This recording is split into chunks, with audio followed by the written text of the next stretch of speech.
Hello, I'm Dr. Derek Lee. I'd like to introduce Dr. Moyo Kruyt, who is an orthopedic surgeon at the Division of Surgical Specialty, Orthopedic University Medical Center in Utrecht, Netherlands. Did I get that right?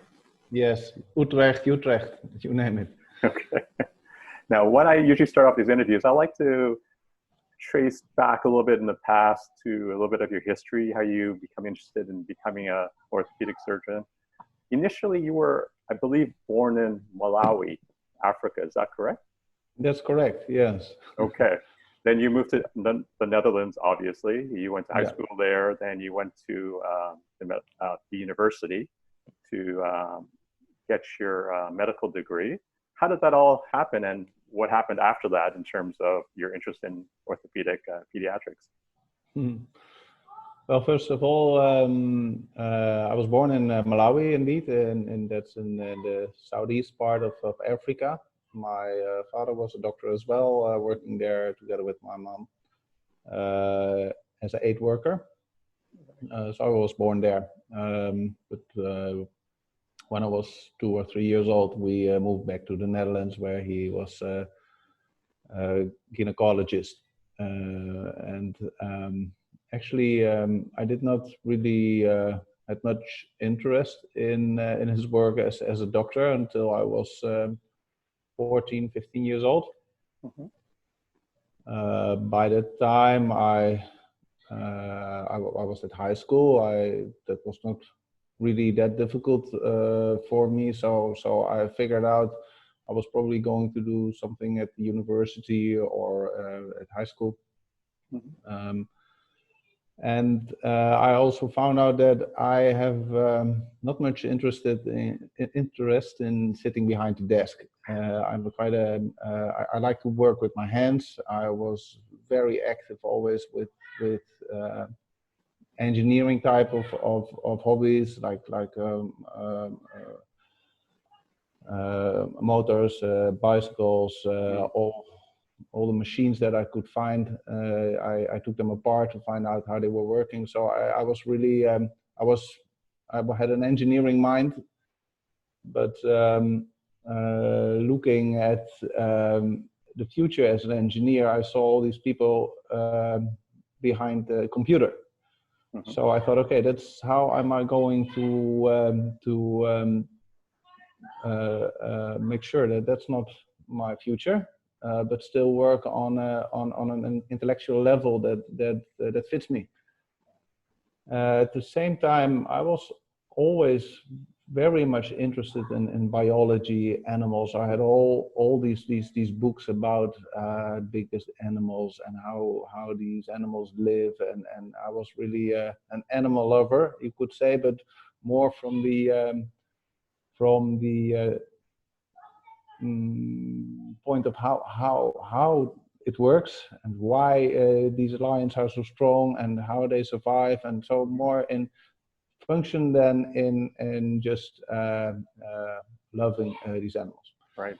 So that sparked my interest in biology, and well, from one thing comes the other, and at a certain point I realized that by far the most interesting for me would be to do medicine, which allows you to go in depth in all kinds of mechanics and all kinds of physiological functioning, but still keep the possibility to work with your hands daily, to interact with people, and stay away from that computer. So that was, well, that became stronger and stronger, and I was really convinced when I was almost finished high school that was my future. There was no other option, actually. So in the Netherlands, we have a bit of a complicated system where, on the one hand, everyone who has the right grade should be allowed to do medical studies. So that's a kind of a lottery, and at the same time, there's a bit of a competition in the sense that if you have higher marks, you have a higher chance. My marks were not AAA, so I had to wait 1 year, but then I was allowed to medicine, and that really changed a lot. I mean, Before that, I was always doing what was necessary at school, and the rest of my day I was playing with my own hobbies. And then I was really fanatic, you could say. I enjoyed every lessons, not only the surgical things, but also psychiatry and histology and biochemistry. So I finally found that all these mechanisms can be explained much better. You can think about it, and well, that was the start of my medical schools, and I enjoyed it incredibly. Mm-hmm. But still, I was how you say it, surgically oriented. I love to do a bit of carpentry, that kind of work. So The hands. yeah. So then the logical step is, of course, to look around at these departments and to ask if they need some help, if they have some internships or some. And well, from that I was invited to do a PhD trajectory, which is 4 years in the Netherlands and 4 years of hardcore research, actually. And I did my PhD on what they call now a regenerative medicine or tissue engineering, Mm-hmm. which means investigating the options to regenerate tissues with stem cells. So I had 4 years of lab work, basically, and a lot of preclinical work, animal studies, where we were looking at possibilities to make bone outside of the body and then implant it into models. Well, that of course teaches you a lot about bone biology, bone Sure. biomechanics, and everything. So that was the basic for my scientific career. After that, I was allowed to do the orthopedic training to become an orthopedic surgeon. That's a 6 years study, starting very broad, and at the end you can specialize in certain directions. And from the beginning, actually, I was most interested in trauma and in spine. Okay. I had the opportunity to go to South Africa for half a year, which for us as Europeans is a very worthwhile internship, because as you may know, in South Africa it's a war zone often, especially in the weekends, due to alcohol and all kind of social problems. There's incredible amount of casualties of violence, and also accidents, car accidents, all that type of injuries that we do see in the Netherlands, but let's say 100 times less than you do see them there. And well, they work incredibly hard in South Africa, and that is an atmosphere where you learn more in half a year than you would learn in 6 years in Europe. So that really taught me a lot about basic principles of traumatology and bone osteosynthesis. But I felt that the traumatology in the Netherlands is still not that demanding, because it's not so many cases and not so difficult cases. And then spine surgery came, which is always exciting, always difficult, always a bit of how you call it, improvising, especially in the academic center where I was educated. I was very lucky that Professor Euner he's a very well-known spine surgeon, especially on trauma. He was one of my supervisors, and also Professor Kastelein. He is a famous scoliosis surgeon. Well, he's well known at the SRS and these societies, and he basically taught me the principles of scoliosis surgery. So that really got me, and well, I was asked to be his partner. His partner now for more than 10 years in the academic center. And well, from one thing came the other. We as an academic center, we are a referral center for all of the Netherlands, and very complicated cases came to our clinics. And well, I noticed that with my mechanical background on cars and machines, I sometimes came up with some ideas that might be beneficial that were not commonly used in spine surgery for many reasons, especially regulatory, but also because many surgeons don't have that background or don't have that thinking, I think. So yeah, the last 5 years I have the very nice position that I have a very good relationship with the regulatory departments at our hospital, who are very willing to think with me for custom-made solutions, which we now and then have to apply when conventional treatments do not do the job. And well, as you know, maybe from my presentations,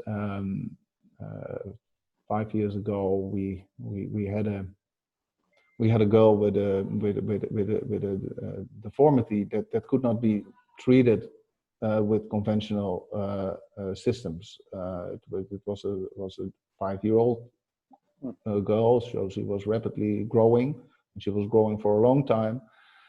And at the same time, she had a kind of a osseous tether on the back of her spine, which caused her to grow backwardly. That's a terrible disease because, well, you have seen your son. He is now tethered on the front in a very effective way to reduce the scoliosis. But you can imagine that when you have a very strong tether on the back of your spine from your birth, the spine can only grow one way, and that's backward, which means you develop a terrible deformity, which causes total collapse of the lungs, and would certainly lead to her death in years coming. And looking at it, you can imagine that the only way to treat that is to give a continuous support from the back, a support that the continuous pushes that spine straight. Because she's lordotic from thoracic, lumbar, all the way, everything, all the way to the surface. All the way. Actually, normally, and that is for spine surgeons very easy to understand, all vertebrae are separate stones, like in a building.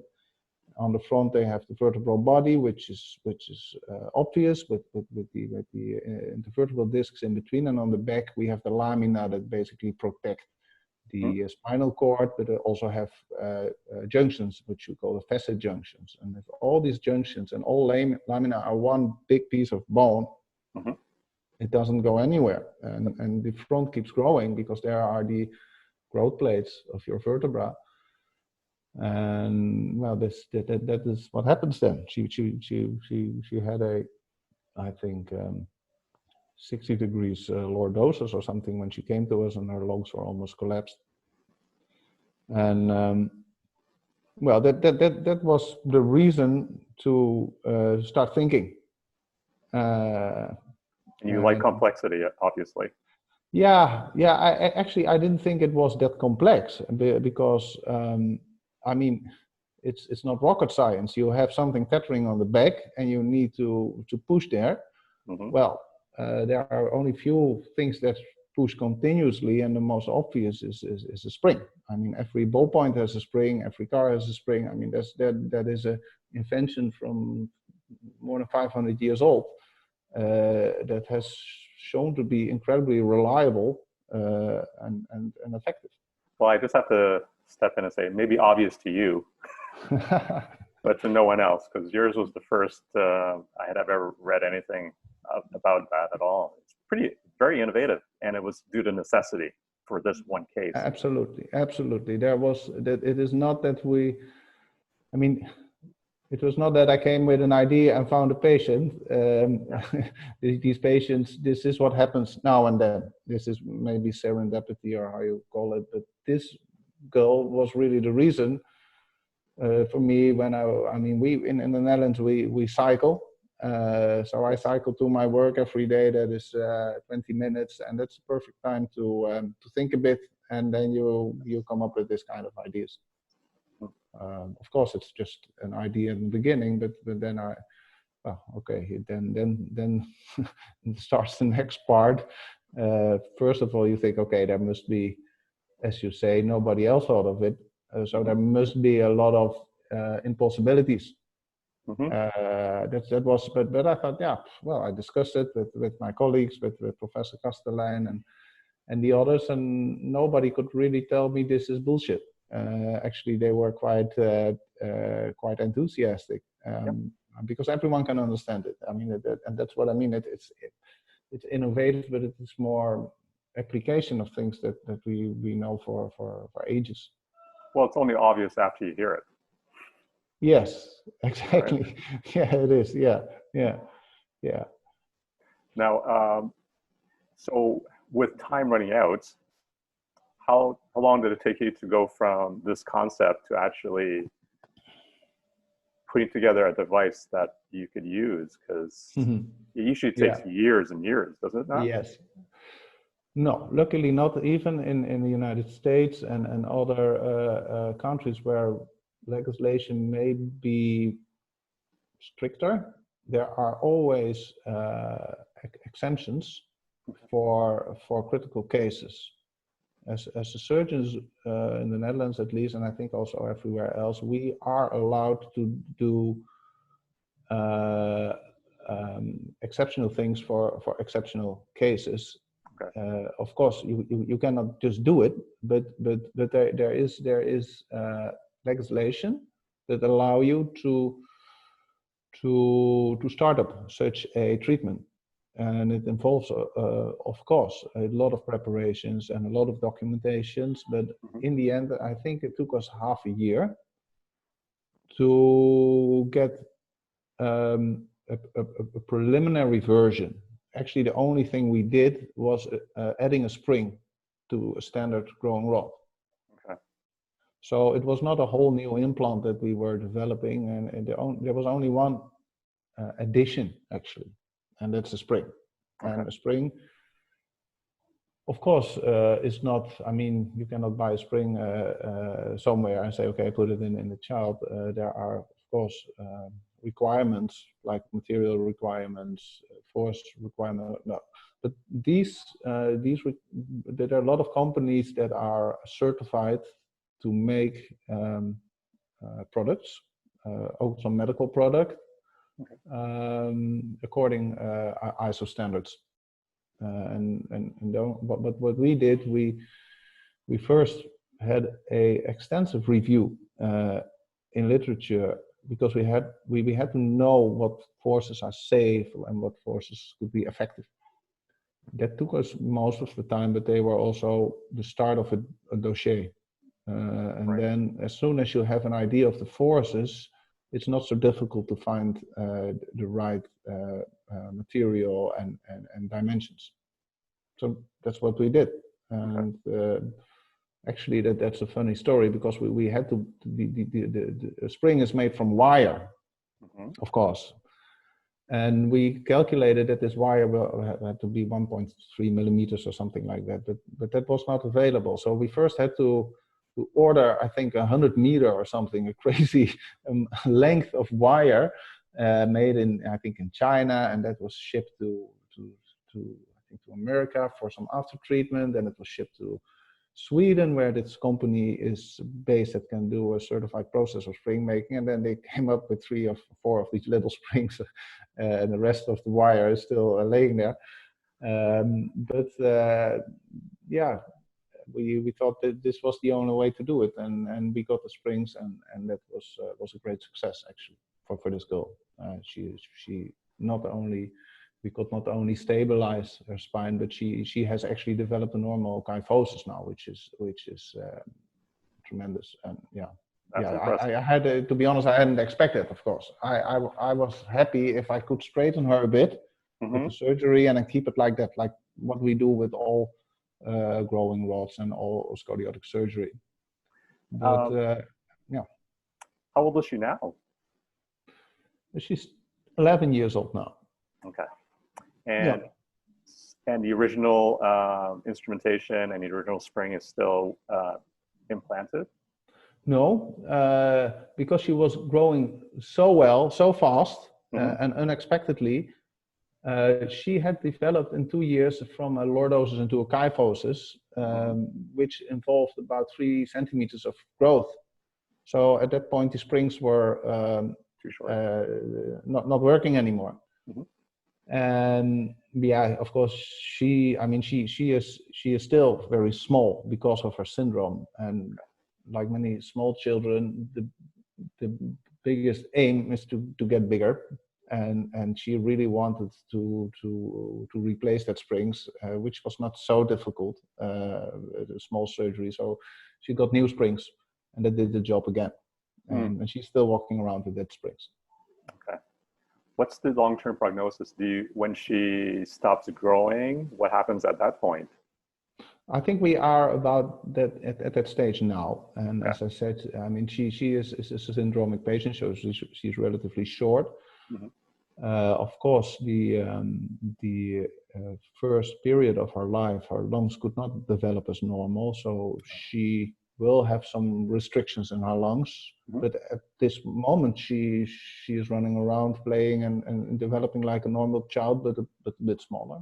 And I don't see any reason why this would be a life-threatening disease anymore for her. Okay. So I think she has a nice future. Yeah. Excellent. Yeah. So it's interesting that you talked about your, you're a tinkerer in terms of hands, your brain, in terms of engineering, because of the surgeons I've talked to, for instance, Dr. Stefan Perron, he has a PhD in biomedical engineering. Dr. Hawari is a mechanical engineer before he became a surgeon. Peter Newton, sorry. Yeah. Right. So he was an engineer as well. He is definitely an engineer. Yeah. And he also did a lot of the animal studies with the tethering initially, right? Yeah. So they seem to really focus on the research, and then they have that mechanical aptitude, and they tend to be the innovators in terms of pushing forward to different steps, right? So that seems to be a common characteristic of innovators in this industry. But I guess that's just the way the brain thinks. Now with the spring distraction system, after that initial case, you started to develop it further. Can you talk a little bit more about that? Yes. Actually, we don't. From the beginning, we are aware of disadvantages of this simple version where we have only a spring around rods. Because you need, for example, a connection where the spring pushes and where the rod should glide very smoothly. Okay. At this moment, we don't have a bearing that can do that job. We all know the Sheila system. Maybe you have read about it as well, which is basically a similar idea of sliding rods through screws that are not tighted. But they also have this disadvantage that there's an iron to iron sliding. So one of the first things we are working on is to get something that allows smooth gliding of the rods. But that involves a real implant. And then comes the trouble, because an implant is something that needs more than just an exemption rule. It needs in Europe CE mark, or in US FDA approval, which is a very long process. I can only say you that, and all these people that you have talked about, they have their own experience with it, and all will tell you it is a nightmare, and it's actually it's discouraging innovation. Yeah, it's discouraging, and it's also at some point I understand. Of course, it makes a lot of sense to have these rules, but it really frustrates innovation. And I am confident that 90% of the implants that we have as orthopedic surgeons now would never have evolved if these rules were applicable 30 years ago. Prosthesis would be impossible to make because you don't want to know how Charlie in the UK made his own first hip implant. That is unimaginable now, but it is an enormous success worldwide, and daily millions of people benefit from it. Yeah? So I'm not saying we should stop these rules, but it is often frustrating, and yeah, you wish that there would be smarter rules for this type of research. Absolutely. Yeah. Now with the system, you did do a trial in terms of implanting the instrument, and you did a 2-year follow-up as well. Yes. And you roughly saw about a 50% improvement in curves for neuromuscular and idiopathic scoliosis. Yeah. Can you also talk, did you notice, I did see some data on kyphosis as well.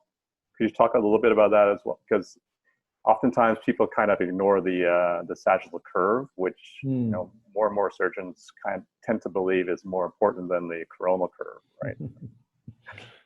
Yeah. I mean, I can talk hours on this, of course, but first of all, this correction, this 50% correction, that is nothing special. Any growing system can do that. I mean, that is the bonus you get when you implant a system in a young spine. Unless, like this girl, which is completely one big piece of bone, but a normal spine, a normal growing spine with a scoliosis can be reduced about 50%. The challenge is how to keep it like that. Then all these growing systems come into play. And well, you know a lot about it now, all have advantages and disadvantages. In our institution, we have researched idiopathic scoliosis extensively, especially Professor Castellijn. He is very well known for that. And one of the universal mechanisms we identified for scoliosis is that it is always, and not always for idiopathic, but for all scoliotic curves in human, there is a discrepancy between the anterior length and the posterior length. That's why tethering makes such a lot of sense, because it tethers the anterior side, which is by definition longer than the posterior side if you have a scoliosis. According to the same reasoning, a posterior lengthening makes a lot of sense, especially if you want to grow. So that means that you are inducing kyphosis also, because if you push posteriorly, you will induce kyphosis. So that's what we see with our instrumentation. Sometimes I think it is too much, and that is one of these developmental issues that we have to control better. We want kyphosis, but not too much. It really depends on the exact pathology, where you can afford kyphosis in a neuromuscular patient who's wheelchair bound. kyphosis has much less implications than in a walking child that needs to maintain her balance. This is a field that we are still exploring, and from the beginning we are very cautious with the force. I mean, we are not using. The force we give is much less, for example, than with magnetic rods. Magnetic rods, they generate about 50 Ks if you push both rods, and this system at the max generates 20 kilograms. So that's much less, and I think that's very important in our development to start slowly.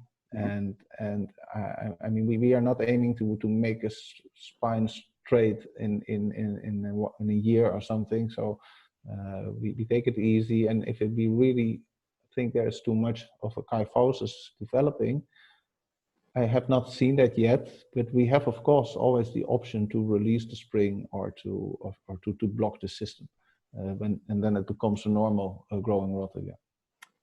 So that's interesting as well. So you can remove the spring very easily as well, or no, not remove, but just block it. Oh, okay. Because it is on one side it is supported with a small buttress. If you release that buttress, the force of the spring is released, and there's no force anymore distracting the spine. Okay. Yeah, there's a stopper at the base, right? Yeah. Okay. Yeah. So the idea behind the spring when you're lengthening, just like a growing rod, is to distract or to lengthen the posterior aspect of the spine. Yeah. With tethering, for instance, the idea is, when the child is growing, you have bone growth modulation to helpfully even out the vertebral wedging. Do you notice bone modulation with respect to the spring system? You must see. Yeah, there's an assumption right. and a question. I can tell you that based on all the research we did, the idea that the vertebral body develop asymmetrically is simply not true in scoliosis. The vertebral bodies are not wedge-shaped. They are not shaped in a kind of trapezoid formation. That's projection from the X-rays. But if you take all these vertebrae individually with 3D scanning, like CT scans, you make reconstructions and you do all these measurements, and that's what we did on hundreds of patients. We did all these measurements endlessly. There is simply no growth effect on scoliosis, and that's something that may be a bit uncomfortable to surgeons, because that is a concept that is there for ages, that it is a kind RASO, of a but RASO is another. Well, okay, you obviously know much about it, but there is definitely RASO. But the key is that all these this increased length in theory is in the discs and it's not in the bone. Okay. So the whole idea of bone that's growing differently, what we see in Blount disease or other orthopedic diseases, or even Scheuermann disease, where the forces result in asymmetrical growth of bone, is not happening in scoliosis. What you do see is that due to the forces that are induced by gravity and the posterior shear forces, which is a concept that we developed as well, the discs are actually opening anteriorly. And the discs are not opening a little bit, they're opening enormously. And that's interesting. 90% of the RASO is actually the result of asymmetrical discs, which does not change much. I mean, that's still RASO, and it makes a lot of sense to tether anteriorly and everything, but it's not growth of the bone that is causing it. And because bone growth is also slower. I don't know. I don't know. I mean, when I read it first time, it made a lot of sense to me because bone is growing, obviously, in the spine. So why would it not be influenced by forces? So it makes a lot of sense, but it's simply not true. And that's what we see that often in science, of course. So the assumption that it's growth modulation is not entirely true, not for the bone, but if you consider increase in height or a symmetrical increase in height of the disc as growth, then it's definitely growth modulation. Yeah. Because the first time I've heard of this concept was with. Well, you can read as much as you like about it. Well, when I was talking to Dr. Stefan Parent, he was talking more along the lines where it's the disc that's wedging, because especially with the growth of the individual, it will change with the rapid growth as opposed to bone, which generally takes longer. You expect to take longer. Yeah, yeah. And the way he likes to tether is he likes to try to get symmetry in the disc, as opposed in terms of the way he looks at things. And I was going, oh, that's interesting. And absolutely. So it kind of dovetails into what you're talking about. Absolutely. So in terms of if it's a disc wedging issue, and with surgeons that tether, some surgeons feel that with respect to looking at changing the disc, like a disc release or doing an anterior release or doing some work to the disc, what it does, it deflates the disc, reducing the height of the spine, allowing them to derotate more towards zero. Absolutely. How do you feel about that? Yeah, that's the old trick, I would say. So there's 100% anterior increased length, which I prefer not to go overgrowth because I don't think a disc grows. But at the end, there is much more tissue at the front and at the back, and you consider it a coupled motion, we call it. And the only way to derotate the spine back in its normal position is either to lengthen posteriorly or shorten anteriorly. That's not so difficult to understand, and that's what we experience as scoliosis surgeons every day. If we want to reduce a idiopathic adolescent scoliosis, we always have to make a deal between perfect coronal correction, which causes a kind of a lordosis, or allowing some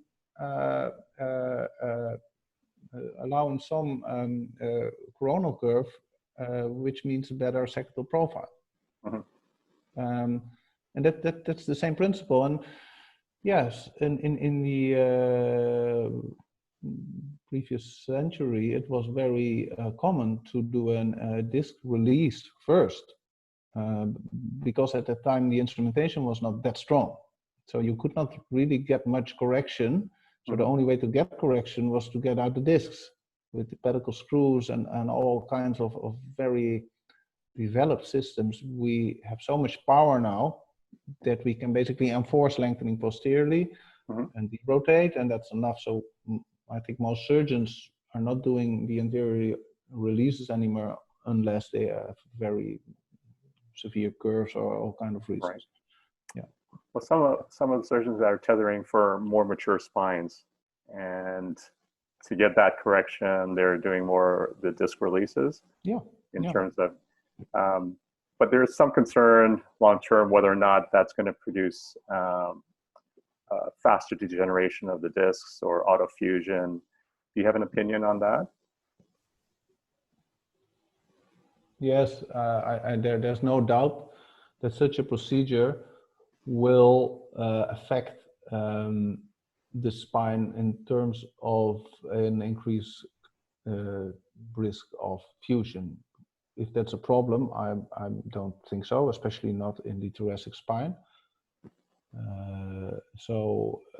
I'm quite sure if you take out the disc and tether it, it will probably fuse, or the disc will break in the end.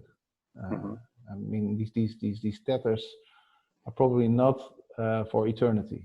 I mean, there's no materials that can stay within the body and endure forces endlessly, because they have fatigue. So everything wears out over time. It wears out and it breaks. Yeah, unless you take very big pieces of metal, like for example a stem of a hip prosthesis, that it will break also, but not within 20 years.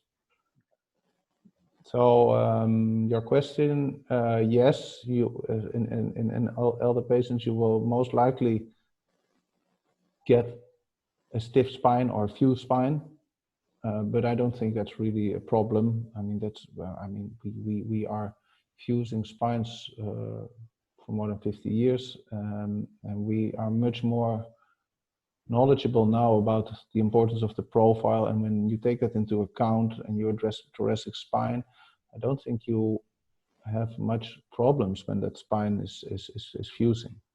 Okay. In a thoracic spine, if you release a disc, does that, and perhaps there's autofusion, there's this degeneration, that type of thing, does that produce, or does that increase the chances of having any type of pain at those particular areas over time as well?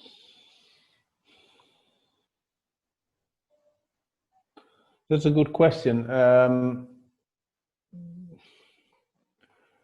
I tend to think that, I mean, if you look at a MRI scan of a 80-year-old patient, all discs are degenerative, but they never complain of thoracic pain. So I don't think that the degeneration of the disc itself is painful.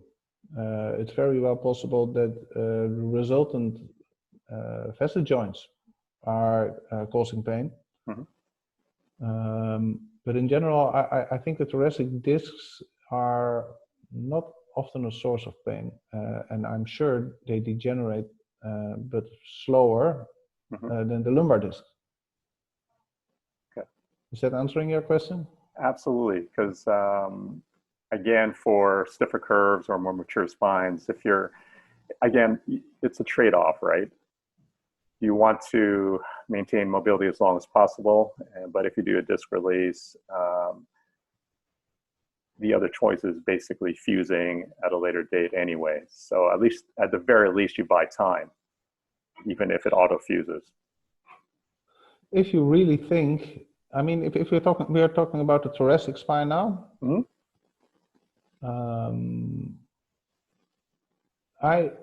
To be honest, I have some. Let's put it this way. I'm a great fan of tethering, but from the point of view of addressing the right forces to guide the growth of the spine. So I mean, there's not any reason why a posterior tether or posterior spring would be better than an anterior tether in my mind. Okay. But that is there's a completely different concept. This is in my concept. If I had a chance, I would develop a tether with a remote control to release the tether after growth, because then you have guided the scoliosis. You push that button, or I mean, there are some possibilities for that with the ultrasound or something, right, to snap the tether, and then you have a normal spine that's mobile and everything without any restriction. Now that actually happens a lot, and that's what we call breaking of the tether, which is not necessarily a problem in my opinion. But I mean, this is a bit. I read a lot about it, but I'm not experienced with it. So it's a bit speculative. So that's my opinion on tether from the beginning. With the tethering, you're talking about possibly putting an implant in a tether where you could, by remote control, break the tether when you wanted to do that. Yeah. I was also thinking, is there any way of modifying a tether where you have a means of increasing the tension? Yeah, of course, that's possible. I mean, that is a mini magic that you put at the end and distract. That's not so difficult. That was easy. Yeah, that's possible. Yeah. Just in terms of, because there's always, with the tethering right now, it's basically overcorrection, undercorrection, issues in between. But there's so much. Yeah, but that's also exciting. I mean, that's what I like about spine and especially scoliosis. It's not like a prosthesis that was developed 50 years ago and we are just playing a bit with liners to improve it. I mean, we are talking about real changes here and really innovations, and tethers is just as much a very interesting research line, and we will learn a lot, and we will definitely get this kind of things that you can control tension and release tension. Yeah, that would be but it's still, it tethers, and most people I'm talking to, they prefer to lengthen and not to shorten. Which I can see as well, because it does make sense, because even when you lengthen, it naturally just straightens the spine with traction, right? And if it's a constant traction, then why not? So much to think about. The focus on motion of the thoracic spine is a bit difficult for me, and that is because we did a lot of research on another system that allows motion, which is what was recently released in the US, the Apifix system. Yes. And before we started that, we investigated actually the role of mobility of the thoracic spine in all kinds of walking simulations and patient simulations. Can you see any difference in movements in a thoracically fused spine compared to a non-fused spine? And the answer is no. You cannot, or we could not, let's put it that way, we could not identify a parameter that was less good or was actually problematic in patients that had a thoracically fused spine. So, I mean, still it's a nice innovation, and that was reason to continue with it. But the first part of the thesis, exploring the need for mobility in the thoracic spine from a scientific point of view, was there was no advantage of that with the Apifix system. No, there was no. Let's put it the other way. We investigated if there was a disadvantage in terms of motions, walking, running, playing, when you fuse a thoracic spine. So we compared adolescent idiopathic scoliosis patients with a selective fusion to healthy controls, and there was absolutely no difference whatsoever in terms of motion and everything of the spine. So that pure scientifically, we had to conclude that if there are advantages of maintaining a mobile spine, which is very intuitive, they still have to be identified.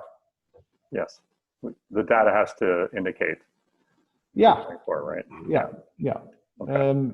So that would not be my main reason to use tethers thoracically. I like the idea of guiding, which is much more elegant than forcing the spine in a certain shape. But the argument of maintaining mobility, I'm not sure. And actually, a tether is definitely influencing mobility in some direction. I mean, otherwise it can't tether. So I'm really curious to see papers that show or identify mobility with tethers and how this is influencing these childs in a positive way. So really, you're saying that and correct me if I'm wrong. So if you're going to do tethering or Apifix in the thoracic spine, it might not be the best solution when you're not getting any loss of range of motion with a selective fusion in that area. Is that correct? Yes, unless that treatment is less invasive. Because that is, of course, an advantage. I mean, if you can be discharged after 1 day without pain, that is an advantage, of course. Mm-hmm. I think that's hardly the case, though. Well, I'm not sure that the Apifixes that we implanted, we were definitely going home sooner than after a fusion. Okay. Well, I'm talking about the tethering, with the... I'm not experienced with that, but what I've seen in Brown's hospital and from videos, it looks definitely less invasive to me than a posterior fusion. Yes, with the amount of, except for the lung deflation, I guess. That's the only issue. It looks impressive, but it is still a normal boundaries, and a lung is made to inflate and deflate. And well, again, I'm not an expert on this, but I prefer it from a surgical way. I like to use normal boundaries and not to take off all the muscles from the spine. And I think it's much more elegant. Absolutely, yeah. So you have experience with the Apifix in terms of installing that yourself? Not myself, but I'm involved with a research team from Amsterdam that that looked at that. I'm very closely involved, and actually I've seen a lot of problems with them also. Yeah, that's why I'm at this moment would not offer that to my patients. Okay, I'd like to move on to your next concept, which is the torsion spring. Yes. Yeah. And I think you mentioned before, and just some emails between us, that's an approach that you're looking for, in addition to using the initial spring distraction system for more of the anterior, the adolescent idiopathic scoliosis. Can you talk about that? Yes. Yes, this is, I mean, if you're talking about innovation, I think this is really, really exciting, because I think this is 10 steps further than just posterior distraction. The posterior distraction allows rotation back into the midline that we talked about for a spine. But it will not go there unless you give a torque, a force, to reduce that spine. And all spine surgeons know that it's actually very well possible to reduce a spine, even to cure a spine, at a very early stage. Min Mehta from UK, she was a famous orthopedic surgeon that actually popularized that treatment in very young childs. We have the so-called Mehta cast. Mm-hmm. Which is, it looks terrible because the child you pull on the child and you force that thorax in a certain position. But a great number of these patients are actually cured. So it teaches us that with the right forces, under the right circumstances, and if it's long enough and you have 100% compliance, mm-hmm. you can cure a spine. So it's not so difficult to understand that if you have already a distraction spring and you can add a rotation spring to that, you are actually introducing an internal brace, mm-hmm. with 100% compliance, with controllable forces. So conceptually, you are at the next level, because I am convinced that that concept allows us to cure a spine. Probably not a spine with a 50 degrees curve, but okay. If we could make this implant minimal invasive, if we could make it 100% safe, and apply this in patients that otherwise would be braced and end up with a curve that's almost similar but stable, mm-hmm. I think there must be a window of opportunity. I'm not sure at what age, but say between 10 and 11 or 12 years old, with not too bad curves where you really cure that spine. And that is terrific, of course. That's really the next level of scoliosis. That's hugely exciting. And when I was going through your work, and I was impressed enough with the spring because it seems such a novel concept, and I went into the information with the torsion and rotation, because no technique really, except for posterior fusion, really addresses rotation at all. What made you think up of that rotation, the rotation concept? Well, to be honest, that was not my idea. Okay. That was another lucky thing.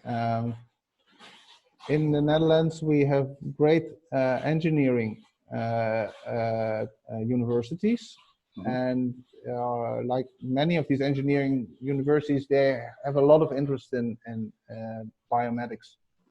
And there was a prof there, Prof.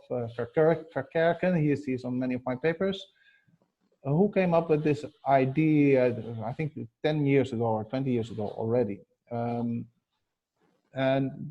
I mean, the basic concept is just a spring, but not a distraction spring, but a spring, and there's not many examples of it in around you, but it looks a bit like the hose of a shower. If you have a shower, you have a hose that is made of a metal leaflet that is curved around the real hose. Yes. And you can imagine if you twist that hose, the metal, there's a torsion on it. So if you mount that spring proximally and distally, in the middle you can basically wind it up. And that will generate a rotation force. And it's just a matter of using pedicle screws and smart connections to allow that force to be converted to the spine. And of course, you need something to allow growth as well. And we came up with that. And together we developed that torsion device. Yes. And at the same time, I was busy with the distraction spring. So we say, okay, this is a double spring reduction concept, and that is what we call a DSR. Okay. Thank you for that. And that's the story. How far along are you in that process? Because I know you've done an animal study. Yeah. And where are you taking that to the next step? Well, we did animal studies with spectacular results in terms of inducing a scoliosis. I mean, you cannot buy animals with a scoliosis, and you cannot make a scoliosis easily because that's usually a kind of congenital scoliosis, or it doesn't have the features of an idiopathic scoliosis. But one thing we were able to do with this whole concept is to create a idiopathic scoliosis. Let's put it this way, it is the most idiopathic scoliosis in an animal that I've ever seen, because it's rotated, it's anterior longer, it's completely mobile, and there's no bony bridges. And I like to think that this indicates that this concept works and it can be reversed. And that's, of course, that is next steps of research first in animals, and hopefully, if that is really successful, we can make it into a CE mark product. But that's I'm afraid that's a long way, because it's more invasive. These girls can be treated very well with other methods, so it's not. I mean, from ethical point of view, it's not easy to offer that to your patients. So I really have to be 100% sure this is advantages for that patient, and I'm not at that point yet. Well, of course, but I know you have excitement for it, because I can just hear your voice when you're talking about it. Yeah. And again, with respect to the tether, it's not just one force you're using. You're using the double force of the distraction and the rotation. And I haven't heard of any other concept that uses both at all in terms of a growing spine still. No, no, this is really new, and again very logical. I mean, there are concepts that do that, but from externally. I mean, there is tons of literature I mean, the brace makers, they know an incredible lot of what forces should be applied where and how, and that's amazing how much they actually know and how little we know as surgeons compared to them. Right. They found out, Schrott from Germany, for example, they found out all these aspects of lengthening posteriorly, rotation at certain points, rotation. They figured out a lot already. So there's a lot known about derotation and posterior lengthening, but always from externally. Mm-hmm. But I wouldn't, and the big problem of braces is compliance. Yep. And there's no compliance issue with an implant. Absolutely. With that implant, if you were saying initially maybe use it for 1, 2, 3 years in terms of the growth spurt, I assume, with the double implant. Would you remove it that afterwards, or? Yes. Yes. Yeah. I mean, this is it. Yeah. That initially I would definitely do that. Yeah. I because it is a non-fusing implant, and so it has nothing. It at this moment we did test. It doesn't really restrict motion. The elasticity of the spine is only reduced with a few percent. Okay. But as I said earlier, I don't like implants that are loaded into the rest of the life, because they will cause problems. They will break. They will give wear problems, etc. So yeah, I especially in the first cases, we will tell them that it will be taken out. Okay. Now, just one last question before I let you go. If you're going to look into your crystal ball into the future in terms of scoliosis treatment, of course, there's your instrumentation that hopefully will come into being. Do you see anything else in terms of what might be alternative scoliosis treatments in terms of non-fusion? Yes. I think we in the coming years we will learn a lot about intelligent bracing, much more. I mean, we have all kinds of CAD/CAM technologies to develop braces with computer-aided designs and manufacturing personalized, which means that for an individual spine with individual elasticity, individual pain places and everything, we are able to make more friendly and more effective braces.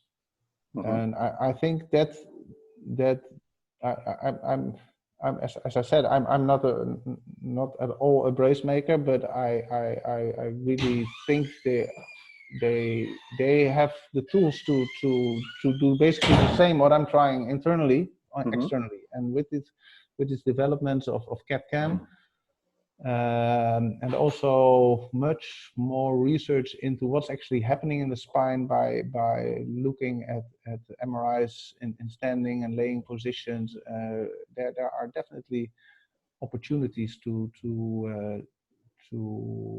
guide the scoliosis externally as well. So it's very well possible that all these internal things are nice, but that we are overtaken by external systems that will always be more patient friendly. Fascinating. Yeah. Okay. Thanks, Doctor. It's one of these interviews where I have more questions than I got the answers for. Hopefully we can follow up in a year or two to see what you're working on next. That would be very nice. Yeah. Okay. I hope to tell you more then. Thank you so much for your time. Have a great evening. Okay. Thank you. Bye-bye. Bye-bye.